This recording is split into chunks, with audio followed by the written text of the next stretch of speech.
നമസ്കാരം. ട്രെൻഡിംഗ് നൗയിലേക്ക് സ്വാഗതം. നോക്കാം പ്രധാന വാർത്തകൾ. സ്വർണ്ണപ്പാളി കേസിൽ ശാസ്ത്രീയ അന്വേഷണത്തിന് SITക്ക് അനുമതി നൽകി ഹൈക്കോടതി. വിവിധയിടങ്ങളിൽ നിന്ന് സ്വർണ്ണ സാമ്പിൾ ശേഖരിക്കാം. എത്രമാത്രം സ്വർണം നഷ്ടപ്പെട്ടു എന്ന് കൃത്യമായി കണ്ടെത്തണമെന്നും കോടതി. ദേവസ്വം ബോർഡ് മിനിറ്റ്സിൽ ക്രമക്കേട് കണ്ടെത്തി. മിനിറ്റ്സിലുള്ളത് 2025 ജൂലൈ വരെയുള്ള വിവരങ്ങൾ.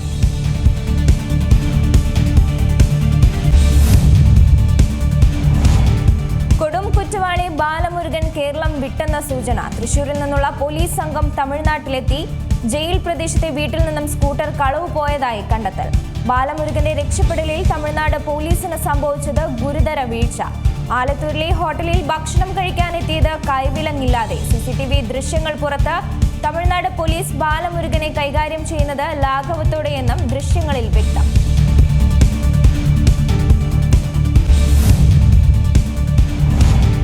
കണ്ണൂർ കുർമാത്തൂരിൽ 2 മാസം പ്രായമായ കുഞ്ഞിന്റെ മരണം കൊലപാതകമെന്ന് പോലീസ്. അമ്മയുടെ അറസ്റ്റ് രേഖപ്പെടുത്തി. കുട്ടിയെ കിണറ്റിലേക്ക് എറിയാനുള്ള കാരണം വ്യക്തമല്ല.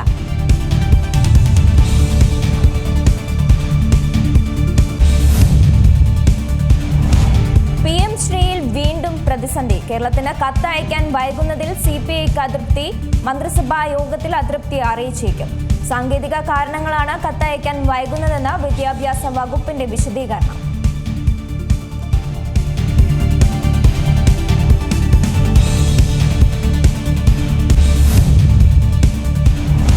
ന്യൂയോർക്ക് മേയർ തിരഞ്ഞെടുപ്പിൽ ട്രംപിന് തിരിച്ചടി. ഡെമോക്രാറ്റിക് പാർട്ടിയുടെ Zohran Mamdani New York mayor. Trump പിന്തുണച്ച സ്വതന്ത്ര സ്ഥാനാർത്ഥി ആൻഡ്രൂ ക്യൂമോയെ പരാജയപ്പെടുത്തി മന്ദാനിയുടെ ചരിത്ര വിജയം. സ്ഥാനമേൽക്കുന്നത് ന്യൂയോർക്ക് സിറ്റിയുടെ ഏറ്റവും പ്രായം കുറഞ്ഞ മേയർ.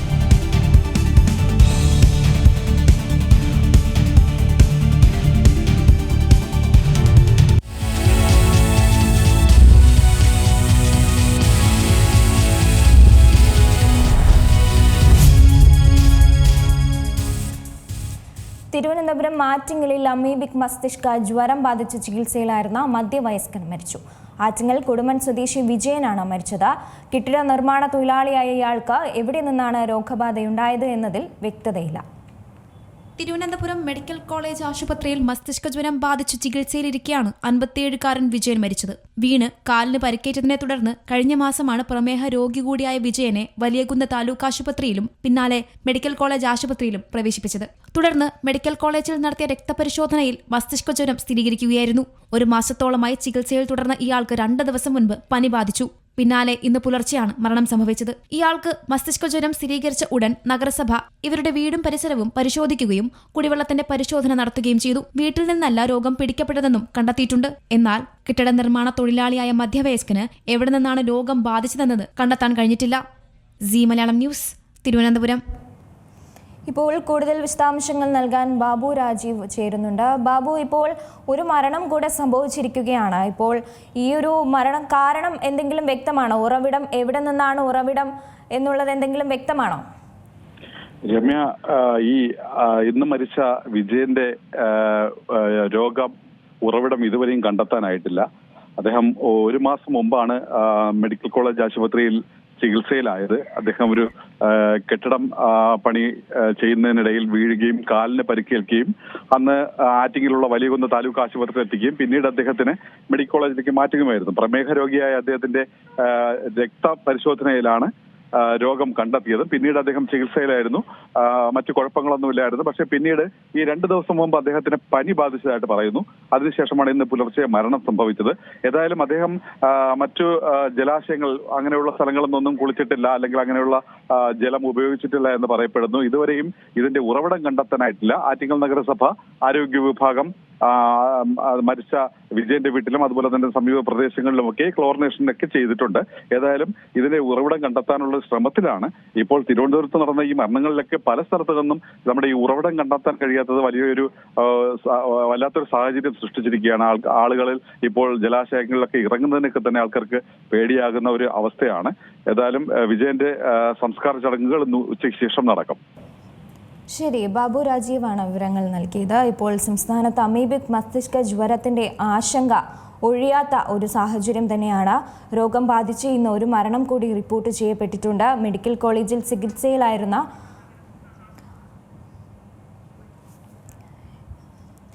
ഇപ്പോൾ നമ്മോടൊപ്പം ആറ്റിങ്ങൽ നഗരസഭാ കൗൺസിലർ ശ്രീമതി മഞ്ജു ടെലിഫോൺ ലൈനിൽ ചേരുന്നുണ്ട്. ശ്രീമതി മഞ്ജു, ഇപ്പോൾ വീണ്ടും ഒരു മരണം സംഭവിച്ചിരിക്കുകയാണ്. ഇപ്പോൾ ആറ്റിങ്ങലിലാണ് മരണം സംഭവിച്ചിരിക്കുന്നത്. ഇയാളുടെ മരണ ഉറവിടം രോഗ ഉറവിടം ഇതുവരെ വ്യക്തമല്ല. ഏതെങ്കിലും തരത്തിലുള്ള രോഗം ബാധിക്കാനുള്ള ഒരു സാധ്യതയൊക്കെ ആ ഒരു പ്രദേശങ്ങളിലൊക്കെ ഉണ്ടായിട്ടുണ്ടോ? ഇല്ല.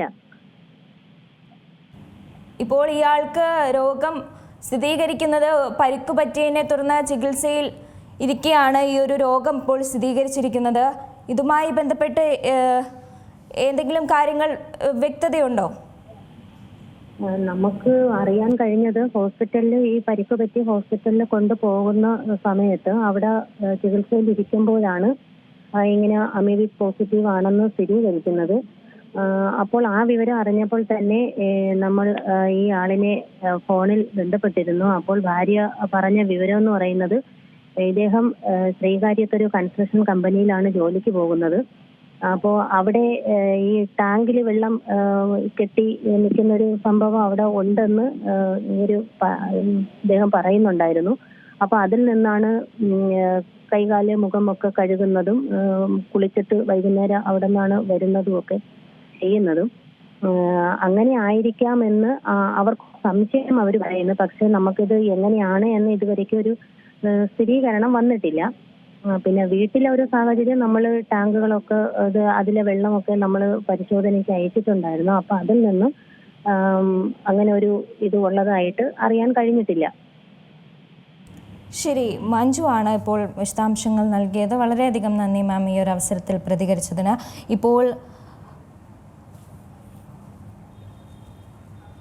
ഇപ്പോൾ നമ്മോടൊപ്പം പൊതുപ്രവർത്തകൻ സാദിഖ് നമ്മോടൊപ്പം ചേരുന്നുണ്ട്. ശ്രീ സാദിഖ്, നമസ്കാരം. ഇപ്പോൾ വീണ്ടും ഒരു അമീബിക് മരണം കൂടെ സംഭവിച്ചിരിക്കുകയാണ്. ഇപ്പോൾ ഈ ഒരു ആഴ്ച 5 ദിവസത്തിനിടെ 4ാമത്തെ മരണമാണ് ഇപ്പോൾ സ്ഥിരീകരിച്ചിരിക്കുന്നത്. അപ്പോൾ ഇത് തീർച്ചയായും ഉറവിടം കണ്ടെത്താത്തത് വലിയൊരു വീഴ്ച തന്നെയാണ് ആരോഗ്യ വകുപ്പിന്റെ ഭാഗത്തു നിന്നും ഉണ്ടായിരിക്കുന്നത്. താങ്കൾ എങ്ങനെ പ്രതികരിക്കുന്നു? നമ്മുടെ ആരോഗ്യ മേഖല നമ്പർ 1 ആണ്. പക്ഷേ നിർഭാഗ്യവശാൽ കഴിഞ്ഞ കുറെ നാളുകളായി, പ്രത്യേകിച്ച് ഈ വർഷം, ആരോഗ്യ മേഖലയെ നമ്മൾ മൊത്തത്തിൽ ഒന്ന് വിലയിരുത്തി പരിശോധിച്ചാൽ ഏറ്റവും മോശമായ ഒരു കാലം ആരോഗ്യ മേഖലയിൽ കേരളത്തിന് നാളിതുവരെ ഉണ്ടായിട്ടുണ്ടെങ്കിൽ അക്കാര്യത്തിൽ ഈ വർഷം നമ്പർ 1 ആണെന്ന് പറയാതിരിക്കാൻ നിർവാഹം ഇല്ല. ധാരാളം വിഷയങ്ങൾ നമ്മൾ ഇതിനു മുമ്പും ചർച്ച ചെയ്തത് ആരോഗ്യ മേഖലയെ കുറിച്ചാണ്. ഇവിടെ ഇപ്പോൾ അമീബിക് മസ്തിഷ്ക ജ്വരം, ഇവിടെ ഈ രോഗമൊന്നും വ്യാപകമായി പണ്ടൊന്നും നമ്മൾ കേൾക്കുകയോ കാണുകയോ ബോധ്യപ്പെടുകയോ ചെയ്ത ഒരു രോഗമല്ല. അപ്പോൾ അതിനെക്കുറിച്ച് പറഞ്ഞു വരുന്നത് സ്വാഭാവികമായും ശുചിത്വമില്ലായ്മ കൊണ്ടും മാലിന്യം നിർമ്മാർജ്ജനം ചെയ്യാത്തത് കൊണ്ടുമൊക്കെ ഉണ്ടാകുന്ന അമീബായിൽ നിന്നും ഉണ്ടാകുന്ന ഒരു രോഗമാണ് ഈ മസ്തിഷ്ക ജ്വരം എന്നുള്ളതിനകത്ത് ആർക്കും രണ്ടഭിപ്രായമോ തർക്കമോ ഒന്നുമില്ല. ഡോക്ടർ ഹാരിസ് ചിറക്കൽ എന്ന ഡോക്ടർ, അദ്ദേഹം ഈ രംഗത്ത്, ആരോഗ്യ രംഗത്ത് എല്ലാ വിഷയങ്ങളിലും സത്യസന്ധമായി പ്രതികരിക്കുന്ന ഒരു വ്യക്തിയാണ്. മറ്റു പലരും പ്രതികരിക്കും, അത് ചരടുകൾക്കുള്ളിൽ നിന്നുകൊണ്ട് ആരെയും കുറ്റപ്പെടുത്താത്ത രീതിയിലായിരിക്കും. പക്ഷേ നിഷ്പക്ഷമായി നിർഭയമായി എല്ലാ കാര്യങ്ങളും തുറന്നു പറയുന്ന ഡോക്ടർ ഹാരിസ് ചിറക്കൽ ഇക്കാര്യത്തിൽ പറഞ്ഞിട്ടുള്ളത് കേരളത്തിലാണ് കൂടുതലായി കാണുന്നത്. തൊട്ടടുത്ത സംസ്ഥാനങ്ങളിലൊന്നും ഇത്തരത്തിലുള്ളതായി വലിയ റിപ്പോർട്ടുകളില്ല. അതിന് അദ്ദേഹം കണ്ടെത്തുന്ന മുഖ്യമായ ഒരു വിഷയം മാലിന്യമാണ്. ഇവിടെ നമ്മൾക്ക് മാലിന്യം ഏറ്റവും വേഗത്തിൽ പക്ഷേ മൂടിവെക്കാൻ കഴിയുന്നത് വെള്ളത്തിലാണ്. അപ്പോ നാട്ടിലാണെങ്കിൽ ധാരാളം കുളങ്ങളും ജലാശയങ്ങളും സ്വിമ്മിംഗ് പൂളുകളും ഒക്കെ ഉള്ളതാണ്. ഇപ്പോഴുള്ള ഏറ്റവും വലിയ ഒരു പ്രത്യേകത, ഈ ഫ്ളാറ്റുകളിലെല്ലാം ഇപ്പോൾ കോമൺ സ്വിമ്മിംഗ് പൂളാണ്. അപ്പൊ അവിടെ നമ്മൾ ആ വെള്ളം പുറമേ കാണുമ്പോൾ വളരെ ശുദ്ധമായിട്ടൊക്കെ തോന്നുമെങ്കിലും ഏതെങ്കിലും ഒരു രീതിയിൽ അവിടെ അമീബയുടെ ഒരു അംശം ഉണ്ടായിട്ടുണ്ടെങ്കിൽ ഒരു സംശയവും വേണ്ട. പ്രത്യേകിച്ച് കുട്ടികളിലാണ്, കൗമാരപ്രായക്കാരിലാണ് ഈ രോഗം കൂടുതലായി വരുന്നതെന്നാണ് പറഞ്ഞു കേട്ടിട്ടുള്ളത്. വന്നു കഴിഞ്ഞാൽ 37% മരണത്തിന് സാധ്യത രോഗമാണെന്ന് തീവ്രത, അതിന്റെ ഗൗരവം വളരെ വലുതാണ്. എന്നാൽ വളരെ പ്രായം ചെന്നവർക്കും ഈ രോഗം ഉണ്ടായി മരണപ്പെടുന്നു. ഇപ്പൊ കഴിഞ്ഞ ദിവസം കണ്ണൂരിൽ ഒരു മരണം റിപ്പോർട്ട് ചെയ്തത് 84 വയസ്സും കോഴിക്കോട്ട് ഒരാളിന് 70 വയസ്സും ഒക്കെ ഉള്ള ഒരു പുരുഷനും സ്ത്രീയും ഒക്കെയാണ്. അപ്പൊ കുട്ടികളിലും കൗമാരക്കാരിലും മാത്രമല്ല പ്രായം ചെന്നവരെയും എല്ലാം ഇത് ബാധിക്കാമെന്നുള്ളത് അനുഭവത്തിലൂടെ നമ്മൾ കണ്ടു ബോധ്യപ്പെട്ടിരിക്കുക. ഇവിടെ വിഷയം എന്താണ്? ഈ വർഷമാണ് ഇത് രൂക്ഷമായെങ്കിലും കഴിഞ്ഞ വർഷത്തിന്റെ ഏതാണ്ട് ഒരു അവസാനത്തോടു കൂടിയൊക്കെ ഇത് റിപ്പോർട്ട് ചെയ്തു തുടങ്ങി. ഈ വർഷം 36 മരണങ്ങൾ ഇതുവരെ റിപ്പോർട്ട് ചെയ്തു. ഏതാണ്ട് 160-165ഓളം പേരിൽ ഈ രോഗം സ്ഥിരീകരിക്കുകയും ചെയ്തു. ഓരോ ദിവസവും തലസ്ഥാന നഗരിയിലാണ് എനിക്ക് തോന്നുന്നത് ഏറ്റവും കൂടുതൽ റിപ്പോർട്ട് ചെയ്തിട്ടുള്ളതെന്നാണ്. നേരത്തെ സൂചിപ്പിച്ചതുപോലെ 5 ദിവസം കൊണ്ട് 4 മരണം. ഇത് ഏതാണ്ട് കോവിഡിനെ പേടിപ്പിക്കുന്ന പോലെയുള്ള ഒരു പേടി ആളുകളിൽ പടർത്തുന്നുണ്ട്. ഇല്ല എന്ന് നമുക്ക് പറയാൻ കഴിയില്ല. അപ്പൊ ഇവിടെ രോഗലക്ഷണങ്ങൾ ഒക്കെ എല്ലാവരും പരസ്പരം പറയുന്നുണ്ട്. പക്ഷെ രോഗലക്ഷണമല്ലല്ലോ, ഇതിന്റെ ഒരു കൃത്യമായ ഒരു ഉറവിടം അത് നമുക്ക് എന്തുകൊണ്ട് കണ്ടെത്താൻ കഴിയുന്നില്ല എന്നുള്ളതാണ്. ആകെ ആശ്വസിക്കാൻ കഴിയുന്നത് ഒരാളിൽ നിന്നും മറ്റൊരാളിലേക്ക് നേരിട്ട് ഇത് പകരില്ല എന്നുള്ളത് വലിയ ദൈവഭാഗ്യം എന്നേ നമുക്ക് പറയാൻ കഴിയുള്ളൂ. അപ്പോ ഈ അമീബയിൽ നിന്നും ഒരു കുളത്തിൽ ഇത്തരത്തിലുള്ള ഒരു രോഗാണു ഉണ്ടായിക്കഴിഞ്ഞാൽ മൂക്കിലൂടെയും കർണപടങ്ങളിലൂടെയും ഒക്കെയുള്ള ചെറിയ നമ്മളുടെ ചർമ്മത്തിന്റെ നേരിയ പാളികൾ തുറന്ന് ഇത് നേരെ തലച്ചോറിൽ പോകും എന്നൊക്കെയാണ് നമ്മൾ മനസ്സിലാക്കിയിട്ടുള്ളത്, ഡോക്ടർമാർ സ്ഥിരീകരിച്ചിട്ടുള്ളത്. അപ്പൊ തീർച്ചയായിട്ടും ഇവിടെ വേണ്ടി വരുന്നത് മുൻകരുതലുകളുണ്ട്. ആ മുൻകരുതലുകൾക്കൊപ്പം മുൻകരുതലുകൾക്കൊക്കെ ഒരു പരിധിയുണ്ട്. ആ പരിധിക്ക് അപ്പുറം മുൻകരുതൽ കൊണ്ടൊന്നും രക്ഷപ്പെടാൻ കഴിയുകയില്ല. പക്ഷെ ഇതിന്റെ ഉറവിടം കണ്ടെത്തണം. ഇവിടെ നമ്മൾക്ക് ഏതെല്ലാം കാര്യങ്ങളിൽ ഗവേഷണം നടത്തി കണ്ടുപിടിക്കാനും ഭാവിയിൽ വരാൻ പോകുന്ന രോഗങ്ങളെ പോലും മുൻകൂട്ടി കണ്ടുപിടിച്ച് വരാതിരിക്കാനുള്ള വാക്സിനേഷനുകൾ എത്തിയിട്ടും കണ്ടുപിടിച്ചിട്ടും പ്രാവർത്തികമാക്കിയിട്ടുമുള്ള സംസ്ഥാനമാണ് നമ്മളെന്നാണ് വെപ്പ്. പക്ഷെ നമുക്ക് ഈ വിഷയത്തിൽ എന്തുകൊണ്ട് അത്തരത്തിൽ ഒരു അന്വേഷണം, ഇതിന്റെ ഉറവിടം എന്താണ്, ആ ഉറവിടം കണ്ടെത്തിയാൽ എങ്ങനെ നമുക്ക് ഇതിനെ ശാശ്വതമായി പരിഹരിക്കാം, അത്തരം കാര്യങ്ങളെ കുറിച്ചുള്ള ഒരു ചർച്ചകളോ ഗവേഷണങ്ങളോ ഒന്നും നടക്കുന്നില്ല. എന്തിനേറെ പറയുന്നു, ഡോക്ടർമാർ ഇപ്പോൾ ഈ ഹോസ്പിറ്റലിലേക്ക്, നമ്മൾ മെഡിക്കൽ കോളേജിലേക്കൊക്കെ ഈ രോഗികളെ കൊണ്ട് ചെന്നാൽ അവിടെ സീനിയർ ഡോക്ടർമാര് എല്ലാവരും സമരത്തിലാണ്. ജൂനിയർ ഡോക്ടർമാർ അത്യാവശ്യം നോക്കിവിടുന്നതേ ഉള്ളൂ. ഈ രോഗമൊന്നും ജൂനിയറുടെ കൈകളിൽ നിൽക്കുന്നതുമല്ല. അപ്പോൾ ഈ ഡോക്ടർമാരുടെ, സീനിയർ ആയിട്ടുള്ള ഡോക്ടർമാരുടെ കഴിഞ്ഞ 1 മാസമായി നടക്കുന്ന സമരം പരിഹരിക്കാൻ പോലും ഉത്തരവാദിത്തപ്പെട്ട ഒരു വകുപ്പോ വകുപ്പ് മന്ത്രിയോ ഭരണമുന്നണിയോ ഒന്നും ഒരു തയ്യാറുമെടുക്കുന്നില്ല. മറിച്ച് മത്സരിച്ച് കോടിക്കണക്കിന് രൂപ ഖജനാവിൽ നിന്ന് ചെലവാക്കി അതിദാരിദ്ര്യരെ കണ്ടെത്തി എന്ന് പറഞ്ഞുള്ള പ്രഖ്യാപനങ്ങളാണ്. ജനങ്ങളോട് നീതി പുലർത്തുകയോ പറഞ്ഞ കാര്യങ്ങളിൽ വാഗ്ദാനം പാലിക്കുകയോ ജനങ്ങളോട് ഏതെങ്കിലും രീതിയിൽ നീതി പുലർത്തണമെന്നോ ഉള്ള ഒരു സംവിധാനം ഇങ്ങനെ നിഷ്ക്രിയമായിരിക്കുമോ? ഇവിടെ നമ്മളുടെ നാട്ടിൽ നോക്കൂ, ഏതെല്ലാം പുതിയ രോഗങ്ങൾ ഇവിടെയാണ് ആദ്യം വരുന്നത്. ഇവിടെ വന്നിട്ട് ഇവിടുന്ന് നമ്മൾ ഈ രോഗം ഇങ്ങനെ വന്നു എന്നൊക്കെ പറഞ്ഞ് പുറം ലോകത്തേക്ക് നമ്മൾ രോഗങ്ങൾ, പുതിയ രോഗങ്ങൾ കണ്ടുപിടിച്ച് സംഭാവന ചെയ്യുന്ന ഒരു സംസ്ഥാനമായിട്ടും വേണമെങ്കിൽ നമ്മൾക്ക് അഭിമാനിക്കാം. നിപ വന്നത് ആദ്യം ഇവിടെയാണ്, അതും കോഴിക്കോട്ടാണ് ആദ്യം വന്നത്. അതുപോലെ ഇന്ത്യയിൽ ഒരുപക്ഷെ ആദ്യമായി കോവിഡ് റിപ്പോർട്ട് ചെയ്യപ്പെട്ടത് കേരളത്തിലാണ്. അപ്പോൾ അന്ന് അതിന് നമ്മൾ ന്യായം കണ്ടെത്തിയത് മലയാളികൾ ലോകം മുഴുവൻ സഞ്ചരിച്ചു വരുന്നവരായതുകൊണ്ട് ഏതെങ്കിലും രാജ്യത്ത് നിന്ന് പോസിറ്റീവ് ആയിരിക്കും. പക്ഷെ ഇപ്പം വിദേശത്ത് നിന്ന് വന്നവർക്കൊന്നും അല്ലല്ലോ അമീബിക് ജ്വരം. നമ്മുടെ നാട്ടിൻപുറത്തെ കുട്ടികൾ, സിറ്റിയിലെ കുട്ടികൾ, അങ്ങനെയുള്ള കുട്ടികളിലും നാട്ടിൻപുറത്തുള്ളവർക്കുമാണല്ലോ ഈ രോഗം. അവരാരും വിദേശയാത്ര കഴിഞ്ഞ് വന്നവരല്ലല്ലോ. അപ്പൊ ഏതെങ്കിലും ഒരു രോഗം കണ്ടെത്തുമ്പോൾ അതിന് എന്തെങ്കിലും ന്യായം കണ്ടെത്തി മറ്റുള്ളവരിലോ മറ്റു രാജ്യങ്ങളിലോ അതിന്റെ ഉത്തരവാദിത്വം കൊണ്ട് വെച്ച് രക്ഷപ്പെടാൻ ശ്രമിക്കുന്നതിന് പകരം നമ്മുടെ നാട്ടിലെ കുളങ്ങളിൽ, നമ്മുടെ നാട്ടിലെ സ്വിമ്മിംഗ് പൂളുകളിൽ ഒക്കെ ഉണ്ടാകുന്ന ഈ രോഗം, അതിന്റെ കൃത്യമായ ഉറവിടം, അതെങ്ങനെ നശിപ്പിക്കാം എന്നുള്ളതിനെ കുറിച്ച് കാര്യമായ ഒന്നും നടക്കുന്നില്ല. എല്ലാവരും പറയുന്നതും എല്ലായിടത്തും പറഞ്ഞു കേൾക്കുന്നതും ജാഗ്രത പാലിക്കുക. കുട്ടികൾ കുളത്തിൽ കുളിക്കാതിരിപ്പിക്കുക. ഇനി വേണ്ടി വന്നാൽ ഈ കുളത്തിലൂടെയാണ് ഇത് വരുന്നത് കൊണ്ട് കുളം നികത്താൻ നോക്കിയിരിക്കുന്ന മഹാന്മാർക്ക് ഇത് നല്ലൊരു മാർഗമാണ്.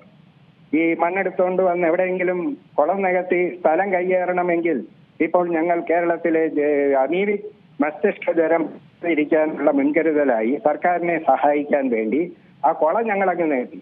ഈ നികത്തിയ കുളത്തിൽ ഇനി ആരും വന്ന് കുളിക്കില്ലല്ലോ. ആരും വന്ന് കുളിച്ചില്ലെങ്കിൽ അമീബ വരില്ലല്ലോ. അപ്പൊ ഞങ്ങൾ ചെയ്യുന്നത് ഒരു പൊതുപ്രവർത്തനമല്ലേ, അതിന് ഒരു അവാർഡ് വല്ലതും ഉണ്ടെങ്കിൽ അതും നമ്മൾക്ക് നേടിയെടുക്കാമെന്ന് വരെ ചിന്തിക്കാൻ കഴിവുള്ള മിടുക്കന്മാരായ ആളുകളുള്ള നാടാണ് നമ്മുടെ നാട്. അപ്പോൾ അവിടെ ഈ മാലിന്യങ്ങൾ ആണ് ഇതിലെ മുഖ്യ വിഷയമെന്ന് ഡോക്ടർ ഹാരിസ് ചൂണ്ടിക്കാണിക്കുകയുണ്ടായി. അപ്പൊ അവിടെയും ആ പറഞ്ഞതിന്റെ ആ രീതിയിൽ ഒരു ഗവേഷണം നടത്തി പഠനം നടത്തി ഉത്തരവാദിത്തപ്പെട്ടവർ അഭിപ്രായം പറയുന്നതിന് പകരം അദ്ദേഹം ഫേസ്ബുക്കിൽ അത് എഴുതിയാൽ അദ്ദേഹത്തിന്റെ പിതാവിനെയും പിതാമഹനെയും ഒക്കെ ആക്ഷേപിച്ചുകൊണ്ടും അദ്ദേഹം ഈ സർക്കാരിനെ ചീത്തയാക്കാൻ നടക്കുന്ന ആളാണെന്നും മറ്റ് സംസ്ഥാനങ്ങളിൽ ഒന്നും ഇതുപോലെയുള്ള രോഗങ്ങൾ ഇല്ലേ എന്നൊക്കെ ചോദിച്ച് അദ്ദേഹത്തെ നിർത്തിമാക്കാൻ ശ്രമിക്കുക. അതായത് മൂലകാരണം കണ്ടെത്താൻ പാടില്ല, കണ്ടെത്തേണ്ട. നമ്മൾക്കിങ്ങനെ എന്തെങ്കിലും പറഞ്ഞ് മുന്നോട്ട് പോകാം. പാവപ്പെട്ടവരെന്ന് മാത്രം പറയാൻ പറ്റില്ല. കാരണം ഫ്ളാറ്റുകളിലെ സ്വിമ്മിംഗ് പൂളിൽ ഇത് വന്നു കഴിഞ്ഞാൽ പാവപ്പെട്ടവനല്ലല്ലോ, ദരിദ്രരേഖയ്ക്ക് താഴെയുള്ളവരൊന്നും അല്ലല്ലോ. അപ്പൊ ഇത് ദാരിദ്ര്യ മുക്തരോ അതിസമ്പന്നരോ എന്നുള്ള ഒരു വേർതിരിവ് അമീബയ്ക്കില്ല. അമീബയ്ക്ക് അവസരം കിട്ടിയാൽ അത് മൂക്കിലൂടെ കയറാൻ ആരെ കിട്ടിയാലും അത് കയറും. അപ്പോ ഉത്തരവാദിത്തപ്പെട്ട ഒരു ഗവൺമെന്റ് ഇക്കാര്യത്തിൽ കൃത്യമായ ഗവേഷണങ്ങൾ, നമ്മളിപ്പോ പറയുന്നത് തിരുവനന്തപുരത്ത് തോന്നയ്ക്കലിലെ വൈറോളജി ഇൻസ്റ്റിറ്റ്യൂട്ട് ഒക്കെ നമ്മൾ ഉദ്ഘാടനം ചെയ്തു എന്നാണ്. ഇൻസ്റ്റിറ്റ്യൂട്ട് ഉദ്ഘാടനം ചെയ്യുകയോ അവിടെ വലിയ കെട്ടിടം വരികയോ ഒക്കെ ചെയ്യുന്നത് നല്ലത് തന്നെ, അല്ലെന്ന് ആരും പറയുന്നില്ല. പക്ഷെ ആ ഇൻസ്റ്റിറ്റ്യൂട്ടിന് ഒരു ലക്ഷ്യമുണ്ടാകണം, ഒരു ഒബ്ജക്റ്റീവ് ഉണ്ടാകണം. അത് ഇത്തരത്തിലുള്ള രോഗങ്ങളെ തടയുവാനുള്ള മരുന്നുകൾ കണ്ടുപിടിക്കുകയോ അതല്ലെങ്കിൽ ടെസ്റ്റുകൾ നടത്തി അതിന്റെ വൈറസുകളെ കണ്ടെത്തുകയോ അതിനെ എങ്ങനെ നശിപ്പിക്കാൻ കഴിയുമെന്നുള്ള ഗവേഷണം നടത്തുകയോ ചെയ്ത് ആളുകളെ പൂർണ്ണ ആരോഗ്യം, അതായത് ഹെൽത്ത് ഈസ് വെൽത്ത് എന്നൊക്കെയുള്ള ബോർഡുകൾ നമുക്ക് ഏത് ആശുപത്രിയിൽ ചെന്നാലും എവിടെ ചെന്നാലും ഏത് മന്ത്രിമാർ ആരോഗ്യമന്ത്രി ആയാലും പറയുന്ന വാചകമാണ് ഹെൽത്ത് ഈസ് വെൽത്ത്. നല്ല വിളിക്കാൻ കൊള്ളാവുന്ന നല്ലൊരു മുദ്രാവാക്യമാണ്.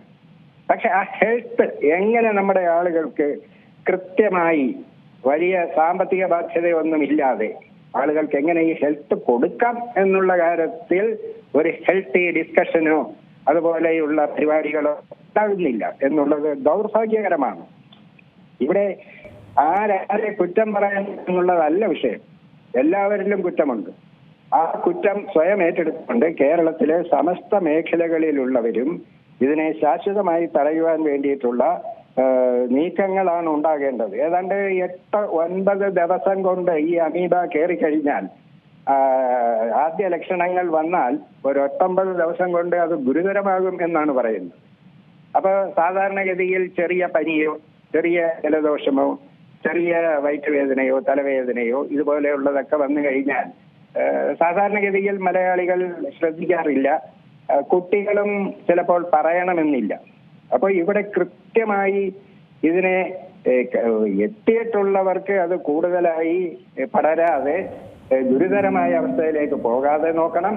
ഒരാൾക്ക് പോലും ഇതിന്റെ ബാഹ്യലക്ഷണം പോലും തുടക്കത്തിൽ പോലും ഉണ്ടാകാതെ നമ്മൾക്ക് നോക്കണം. അങ്ങനെ വലിയ ഒരു കെട്ടിക്കിടക്കുന്ന വെള്ളം ഒരു വലിയ വിഷയമാണ്. ഇവിടെ നമുക്ക് മറ്റൊരു കാര്യമുള്ളത്, എവിടേക്കെങ്കിലും വേസ്റ്റ് മൊത്തത്തിൽ ഒഴുക്കി കളയണമെങ്കിൽ അത് ഇത്തരം കുളത്തിലോട്ടോ കായലുകളിലേക്കോ വെള്ളം കെട്ടിക്കിടക്കുന്ന സ്ഥലങ്ങളിലേക്ക് ഒക്കെ ഒഴുക്കി വിടുന്ന ഒരു പ്രവണതയുണ്ട്. അത് തദ്ദേശ സ്വയംഭരണ സ്ഥാപനങ്ങളാണ് അക്കാര്യത്തിൽ മുൻകൈയെടുക്കേണ്ടത്. അങ്ങനെ തദ്ദേശ സ്വയംഭരണ സ്ഥാപനങ്ങൾ, ആരോഗ്യ വകുപ്പ് അതുപോലെയുള്ള എല്ലാ സംവിധാനങ്ങളും ഇക്കാര്യത്തിൽ കൃത്യമായി ഉണരണം. വെള്ളം കണ്ടാമിനേറ്റഡ് ആകാതിരിക്കാൻ വേണ്ടി ബ്ലീച്ചിങ് പൗഡർ കൊടുത്താൽ മാത്രം പോരാ, അതെങ്ങനെ ഉപയോഗിക്കണം എന്നുള്ള രീതിയിൽ നമ്മുടെ ആശാപ്രവർത്തകരൊക്കെ എന്തായാലും സമരം തീർന്നു, അവർ സജീവമാണ്. ആ ആശാപ്രവർത്തകരെയൊക്കെ ഉപയോഗിച്ചുകൊണ്ട് ഇനി ഒരു പുതിയ ഒരു രോഗ റിപ്പോർട്ട് ചെയ്യാനോ ഒരു മരണം ഇനി പുതിയതായി അധികമായി കേരളത്തിൽ റിപ്പോർട്ട് ചെയ്യാതോ ഉള്ള സാഹചര്യം ഒഴിവാക്കാൻ വേണ്ടി എല്ലാ മേഖലകളിൽ നിന്നും കാര്യമായ പ്രവർത്തനം ഉണ്ടാകണം.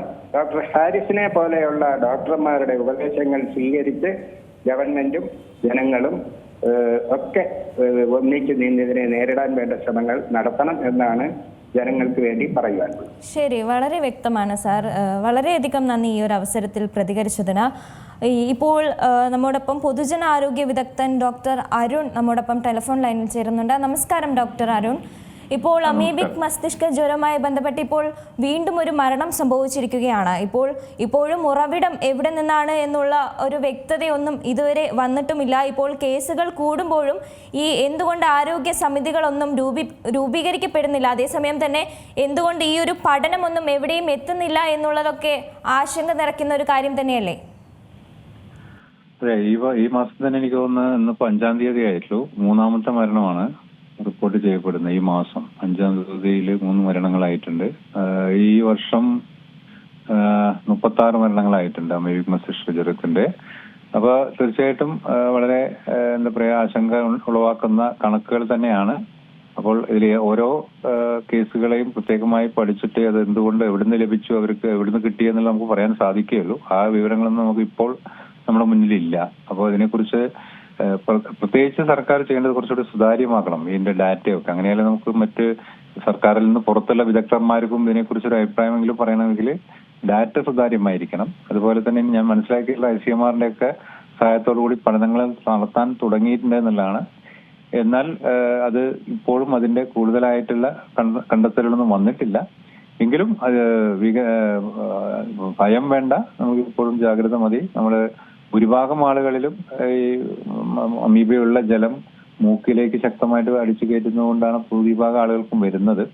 പിന്നെ ഈ അമീബയുള്ള ജലം അപൂർവമായിട്ട് വ്രണങ്ങളിൽ വന്നിട്ട് അത് മെല്ലെ തലച്ചോറിൽ വന്നിട്ട് അമീബിക് മസ്തിഷ്ക ജ്വരം വരുന്ന ഒരു സംഭവം കൂടി ഉണ്ടാവുന്നുണ്ട്. അത് അക്കാന്തമീബ എന്ന് പറയുന്ന ടൈപ്പ് അമീബയാണ് അത് ഉണ്ടാക്കുന്നത്. മറ്റേത് നിഗ്ലേറിയ എന്ന് പറഞ്ഞ അമീബയാണ്. ഇത് രണ്ടും നമ്മുടെ സംസ്ഥാനത്തുണ്ട്. പക്ഷെ കൂടുതലും അക്കാന്തമീബയാണ്. എങ്കിലും എന്തുകൊണ്ട് ഈ കഴിഞ്ഞ 2 വർഷമായിട്ട് ഇത്രയധികം കേസുകൾ വർദ്ധിക്കുന്നു, ഇത്രയധികം മരണങ്ങൾ വർദ്ധിക്കുന്നു എന്നുള്ളതിനെ കുറിച്ച് നമ്മൾ കൂടുതൽ പഠനങ്ങൾ നടത്തേണ്ടതുണ്ട്. നമ്മുടെ ജലാശയങ്ങളുടെ വൃത്തിഹീനതയായിരിക്കാം ഒരു കാരണം. അത് നമ്മൾ ശ്രദ്ധിക്കേണ്ടതുണ്ട്. നമ്മൾ കുടിക്കുന്ന വെള്ളം അല്ലെങ്കിൽ കുളിക്കുന്ന വെള്ളം പോലും ഒരു വൃത്തി മെച്ചപ്പെടുത്തേണ്ടതുണ്ട്. കിണറുകൾ ക്ലോറിനേറ്റ് ചെയ്യേണ്ടതുണ്ട്. മുനിസിപ്പാലിറ്റിയും പഞ്ചായത്തും സപ്ലൈ ചെയ്യുന്ന വെള്ളത്തിൽ ആവശ്യത്തിന് ക്ലോറിനേഷൻ നടക്കുന്നുണ്ടെന്ന് ഉറപ്പുവരുത്തേണ്ടതുണ്ട്. ഇതെല്ലാമാണ് നമുക്ക് ചെയ്യാവുന്നത്. പൂർണ്ണമായിട്ട് ഈ അസുഖങ്ങൾ ഇല്ലാതെയാക്കാൻ നമുക്ക് സാധിക്കുമെന്ന് പറയാൻ പറ്റില്ല. എങ്കിലും കുറെ എങ്കിലും നിയന്ത്രിക്കാൻ സാധിക്കും എന്ന് നമ്മൾ പ്രതീക്ഷിക്കുന്നു. ഇപ്പൊ ഈ സാധാരണ നിലയിൽ മെയ് മാസം ജൂൺ മാസമൊക്കെയാണ് ഇത് കൂടുതൽ വരിക എന്ന് പറയുന്നത്. ഇപ്പൊ ഒക്ടോബർ നവംബറായി. ഈ നവംബറിൽ തന്നെ ഒരു 3 മരണങ്ങൾ ഉണ്ടായിട്ടുണ്ട്. അപ്പൊ അതാണ് ഇതിൽ കണക്കുകൾ കുറച്ച് അത്ഭുതപ്പെടുത്തുന്നതാണ്. ഇതിനു മുമ്പ് ഒരിക്കലും ഉണ്ടാവാത്ത രീതിയിലുള്ള കണക്കുകളാണ്. അപ്പൊ അത് എന്തുകൊണ്ട് ഉണ്ടാവുന്നു എന്നുള്ളതിനെ കുറിച്ചുള്ള പഠനങ്ങൾ നടക്കുന്നുണ്ട് ഞാൻ മനസ്സിലാക്കിയിട്ടില്ല. പക്ഷെ അതിന്റെ കൃത്യമായ റിപ്പോർട്ടുകൾ ഇനിയും ആയിട്ടില്ല. അപ്പൊ അത് എത്രയും ഒരു യുദ്ധകാല അടിസ്ഥാനത്തിൽ തന്നെ അതിന് വേണ്ട കാര്യങ്ങൾ സർക്കാർ ചെയ്യേണ്ടതാണ്.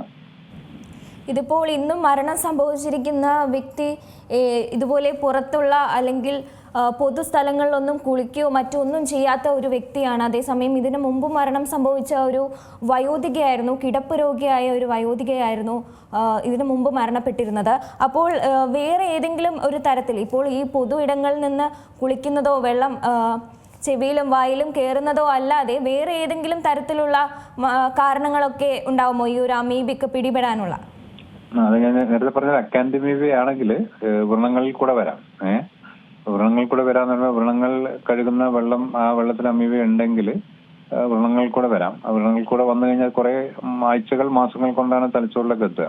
അപ്പൊ എപ്പോഴാണ് അത് ഉള്ളിലെത്തിയെന്ന് നമുക്ക് പറയാൻ സാധിക്കില്ല. ഇതെല്ലാം പൊതുവെ ഇപ്പോൾ വരുന്ന കേസുകളൊക്കെ അക്കാന്തമീബയാണ്. അപ്പൊ അതിൽ ഒരു കാര്യം കൂടി നമുക്ക് മനസ്സിലാക്കേണ്ടത്, അക്കാന്തമീബയെ കണ്ടു എന്ന് പറഞ്ഞെങ്കിലും മരണകാരണം അത് തന്നെയാണോ എന്ന് ഉറപ്പുവരുത്തണമെങ്കിൽ ചിലപ്പോൾ പോസ്റ്റ്മോർട്ടം ഒക്കെ ചെയ്യേണ്ടി വരും. പല കേസുകളിലും നമുക്ക് കുടുംബം പോസ്റ്റ്മോർട്ടത്തിന് വില്ലിങ് ആയിരിക്കില്ല പലപ്പോഴും. ശരിക്കും പറഞ്ഞാൽ ഈ അമീബിക് മസ്തിഷ്ക ജ്വരത്തിന്റെ എല്ലാ കേസുകളും ഒരു മെഡിക്കൽ ഓട്ടോപ്സി നടത്തി കഴിഞ്ഞാൽ നമുക്ക് കൃത്യമായിട്ട് ഇതിനെക്കുറിച്ച് കൂടുതൽ വിവരങ്ങൾ കിട്ടും. അതുകൊണ്ട് എല്ലാ കേസുകളും മെഡിക്കൽ ഓട്ടോപ്സി ചെയ്യുന്നത് നല്ലതാണ്. അപ്പോൾ ചിലതിലെല്ലാം അക്കാന്തമീബ ഉണ്ടെങ്കിലും മരണകാരണം അത് തന്നെ ആവണമെന്നില്ല. പ്രത്യേകിച്ച് വളരെ കിടപ്പ് രോഗികളായ ഒരു രോഗപ്രതിരോധ ശക്തി കുറഞ്ഞ മറ്റ് ക്യാൻസറിന് ചികിത്സ എടുക്കുന്നവർ അങ്ങനെയുള്ള ആളുകളിലൊക്കെ തന്നെ അവസാന മരണം അതാവണം എന്നില്ല. നമ്മൾ ഇതിനെ കാണുന്നു എന്നുള്ളത് മാത്രമേ ഉണ്ടാവുകയുള്ളൂ. അങ്ങനെയും ഉണ്ടാവാൻ സാധ്യതയുണ്ട് അക്കാദമിയുടെ കാര്യത്തിൽ. അപ്പോൾ അതിനെക്കുറിച്ചും നമ്മൾ കൂടുതൽ ജാഗരൂകരാവേണ്ടതും കൂടുതൽ പഠനങ്ങളും വേണ്ടതാണ്. ശരി, വളരെയധികം നന്ദി ഡോക്ടർ ഈ ഒരു അവസരത്തിൽ പ്രതികരിച്ചതിന്. ഇപ്പോൾ സംസ്ഥാനത്ത് അമീബിക് മസ്തിഷ്ക ജ്വരത്തിൻ്റെ ആശങ്ക ഒഴിയാത്ത സാഹചര്യമാണ്. രോഗം ബാധിച്ച് ഇന്നും ഒരു മരണം കൂടി റിപ്പോർട്ട് ചെയ്തിട്ടുണ്ട്. മെഡിക്കൽ കോളേജിൽ ചികിത്സയിലായിരുന്ന വയോധികനാണ് മസ്തിഷ്ക ജ്വരം ബാധിച്ച് മരിച്ചത്. തിരുവനന്തപുരം ആറ്റിങ്ങൽ സ്വദേശിയായ 57-കാരനാണ് എന്ന് മരണപ്പെട്ടിരിക്കുന്നത്. കഴിഞ്ഞ ഒരു മാസമായി ഇയാൾ ചികിത്സയിൽ തുടരുകയായിരുന്നു. കാലിന് പരിക്കേറ്റാണ് പ്രമേഹ രോഗിയായ വയോധികൻ ചികിത്സയ്ക്കായി എത്തിയത്. ഇപ്പോൾ പൊതുജനാരോഗ്യ വിദഗ്ധൻ ഡോക്ടർ രാജീവ് നമ്മോടൊപ്പം ടെലിഫോൺ ലൈനിൽ ചേരുന്നുണ്ട്. നമസ്കാരം ഡോക്ടർ. ഇപ്പോൾ അമീബിക് മസ്തിഷ്ക ജ്വരം ബാധിച്ച് വീണ്ടും മരണം കൂടുന്ന ഒരു സാഹചര്യം തന്നെയാണ്. കഴിഞ്ഞ 5 ദിവസത്തിനിടെ 4 മരണം സംഭവിച്ചിട്ടുണ്ട്. ഇത് വളരെയധികം ആശങ്ക നൽകുന്ന ഒരു കാര്യം തന്നെയല്ലേ? കോവിഡ് ഭീതിയൊക്കെ ഉയർന്ന ഒരു സാഹചര്യവും ഇതുപോലെ തന്നെ ആയിരുന്നില്ലേ തുടക്കം? അതെ, ഇവിടെയുള്ള വ്യത്യാസം മസ്തിഷ്ക ജ്വരം എന്നുള്ളത് സാധാരണ കാണപ്പെടുന്ന ഒരു രോഗം തന്നെയാണ് ഒരു ആശുപത്രിയുടെ സൈഡിൽ നോക്കുമ്പോൾ. അതായത് മസ്തിഷ്ക ജ്വരം എന്ന് പറഞ്ഞാൽ ബ്രെയിൻ ഇൻഫെക്ഷൻ. അത് പല കാരണങ്ങൾ കൊണ്ടുണ്ടാകാം. ഇന്ത്യയിൽ 6 ലക്ഷം പേരാണ് ഒരു വർഷം കണക്കിൽപ്പെടുന്ന മസ്തിഷ്ക ജ്വരം കേസുകൾ. അതിൽ 50,000 മരണങ്ങളാണ് ഒരു വർഷം ഇന്ത്യയിൽ നടക്കുന്നത്. ഇത് പബ്ലിഷ് കേസസ് ആണ്. പബ്ലിഷ് ചെയ്യപ്പെടാത്ത അനവധി കേസുകൾ വേറെ ഉണ്ടാകും. അപ്പോൾ അതിലൊരു ചെറിയ പങ്കാണ് അമീബ വഹിക്കുന്നത്. ഇപ്പോൾ കേരളത്തിലെ ഈ ഡയഗ്നോസ്റ്റിക് ടെസ്റ്റുകൾ കഴിഞ്ഞ 2 വർഷമായിട്ട് ഈ അമീബയെ കണ്ടെത്താനുള്ള പരിശോധനകൾ കൂടുന്നതിന്റെ ഫലമായിട്ടാണ് നമുക്കിത് കണ്ടെത്താനാകുന്നത്. ഇതിനു മുമ്പും ഒരുപക്ഷെ ഇന്ത്യയിലെ മറ്റ് സ്ഥലങ്ങളിലും നടന്നതുപോലെ തന്നെ മസ്തിഷ്ക ജ്വരം അമീബ കൊണ്ട് ഉണ്ടായിരുന്നിരിക്കാം. എങ്കിലും ഇപ്പോൾ ഇത് അമീബ കൊണ്ടാണ് എന്ന് കണ്ടെത്തുകയും ചിലർക്കെങ്കിലും അതിന് ഉചിതമായിട്ടുള്ള ചികിത്സ നൽകിയതിനെ തുടർന്ന് അവർ രക്ഷപ്പെടുകയും ചെയ്തിട്ടുണ്ട്. പക്ഷേ നമുക്കറിയാം അമീബിക് മസ്തിഷ്ക ജ്വരം വളരെ അപകടകരമായിട്ടുള്ള ഒരു രോഗമാണ്. അത് പിടിപെട്ട് കഴിഞ്ഞാൽ അതിന്റെ മരണനിരക്ക് വളരെ ഉയർന്നതാണ്. പക്ഷേ നേരത്തെ സൂചിപ്പിച്ചതുപോലെ വളരെ നേരത്തെ തന്നെ അത് കണ്ടെത്താനാവുകയാണെങ്കിൽ, അതായത് രോഗി വന്ന് ഉടൻ തന്നെ ആ സ്പൈനൽ ടാപ്പ് ചെയ്ത് ആ സമയത്ത് തന്നെ ഇത് മൈക്രോസ്കോപ്പിന് അടിയിൽ വെച്ച് നോക്കി ആ നീരിൽ നമ്മുടെ നട്ടിൽ നിന്നും കുത്തിയെടുത്ത നീരിൽ അമീബകൾ ഉണ്ട് എന്ന് വിദഗ്ധനായിട്ടുള്ള ഒരു ഡോക്ടർക്ക് കണ്ടെത്താനാവുകയാണെങ്കിൽ ആ സമയത്ത് തന്നെ ഉചിതമായിട്ടുള്ള ചികിത്സ സ്റ്റാർട്ട് ചെയ്യാൻ സാധിക്കും. സാധാരണ വെറുതെ ഈ ടെസ്റ്റ് കൂടാതെ ഇങ്ങനെയുള്ള ചികിത്സകൾ സ്റ്റാർട്ട് ചെയ്യാൻ സാധിക്കുകയില്ല. അതുകൊണ്ട് തന്നെയാണ് കർണാടകം, തമിഴ്നാട്, മറ്റ് ഇതര സംസ്ഥാനങ്ങളിലൊക്കെ ഇങ്ങനെ ഈ റൂട്ടീനായിട്ട് ഇങ്ങനെയുള്ള ടെസ്റ്റുകൾ ചെയ്യുന്നില്ല. അവിടെയുള്ള ഏറ്റവും വലിയ ആശുപത്രികൾ അന്വേഷിച്ചാൽ പോലും ഞാൻ നേരിട്ട് അന്വേഷിച്ചത് തന്നെയാണ്. അവിടെയെങ്കിലും ഇങ്ങനെയുള്ള റൂട്ടീനായിട്ട് പതിവായിട്ട് ഇങ്ങനെയുള്ള ടെസ്റ്റുകൾ ചെയ്യുന്നില്ല കേരളത്തിൽ ചെയ്യുന്നത് പോലെ. ഇനി വളരെ അപൂർവമായിട്ട് മാത്രമാണ് അവിടെ ഇപ്രകാരമുള്ള ടെസ്റ്റുകൾ ചെയ്യുന്നത്. എന്നാൽ കേരളത്തിൽ മസ്തിഷ്ക ജ്വരം സംശയിക്കപ്പെടുന്ന പല സാഹചര്യങ്ങളിലും ഈ ടെസ്റ്റുകൾ ചെയ്യുന്നത് കൊണ്ടാണ് നമുക്കിത് കണ്ടെത്താനാകുന്നത്. ശരി, വളരെയധികം നന്ദി ഡോക്ടർ ഈ ഒരു അവസരത്തിൽ പ്രതികരിച്ചതിന്. സംസ്ഥാനത്ത് അമീബിക് മസ്തിഷ്ക ജ്വര ആശങ്ക വർദ്ധിക്കുകയാണ്. രോഗം ബാധിച്ച് ഇന്നും ഒരു മരണം റിപ്പോർട്ട് ചെയ്തിട്ടുണ്ട്. ഇതുവരെയും രോഗ ഉറവിടം കണ്ടെത്താനായിട്ടില്ല എന്നുള്ളത് വളരെയധികം ആശങ്ക നിറയ്ക്കുന്ന ഒരു കാര്യം തന്നെയാണ്.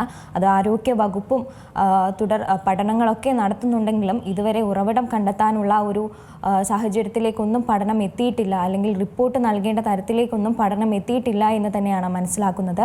ഇനി തുടർന്നുള്ള പഠനങ്ങളിൽ അല്ലെങ്കിൽ മറ്റു കാര്യങ്ങളിലെല്ലാം തന്നെ ഈ ഉറവിടം കണ്ടെത്തുന്നതോടെ ഈ അമീബിക് മസ്തിഷ്ക ജ്വരം ബാധയ്ക്ക് ഒരു തടവിടാൻ പറ്റുമെന്ന് തന്നെയാണ് വിശ്വസിക്കുന്നത്. എത്രയും പെട്ടെന്ന് ഉറവിടം കണ്ടെത്തുന്നത് ഇതിൽ കൂടുതൽ വ്യക്തത വരുത്താനുള്ള സാധ്യതയും കൂടുതലാണ്. വാർത്താ ബുള്ളറ്റിൻ പൂർണ്ണമാവുന്നു. നന്ദി.